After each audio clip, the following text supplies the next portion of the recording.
আছেন নোয়াখালীবাসী? আপনারা কি ভালো আছেন? আমার মনে হয় আপনারা ভালো নাই। কি জন্য ভালো নাই? কারণ আমরা শান্তিপূর্ণ দাবিতে কালকে ঢাকাতে আমাদের যে মানুষগুলা গেছে ওই বাইকগুলারে তারা ৬টা বাজে যেভাবে হয়রানি করছে, এটা কি তাদের উচিত হয়েছে? আপনারা বলেন উচিত হয়েছে? তারা কি বুঝায়?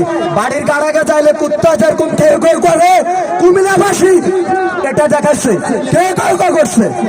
তো আমরা নোয়াখালীবাসী, আমরা ভদ্র মানুষ, আমরা শান্তিপ্রিয় মানুষ, আমাদের দাবি একটাই, নোয়াখালী বিভাগ চাই। আমরা বিভাগের দাবিতে প্রতিবাদ করে যাব।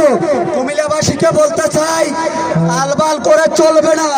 তালবাল করে চোখ রাঙিয়ে কথা বলে চলে না। কারণ নোয়াখালীবাসীকে সবাই চিনে জানে নোয়াখালীর মানুষ কিরকম। আমি ছোট মানুষ, আমি কথা বলবো সংক্ষিপ্ত। আমার এফআই টিম এবং কি আমার নোয়াখালীবাসীর প্রাণের দাবি নোয়াখালী বিভাগ চাই। নোয়াখালী বিভাগের দাবিতে আমরা সবাই সবসময় প্রস্তুত থাকবো এবং কি সবসময় কুমিল্লা হোক, ফেনী হোক, যাই হোক, আমাদের নোয়াখালীর সাথে যদি এক না হয় আমরা তাদের সাথে নাই। তো দাবি আমাদের একটাই, নোয়াখালী বিভাগ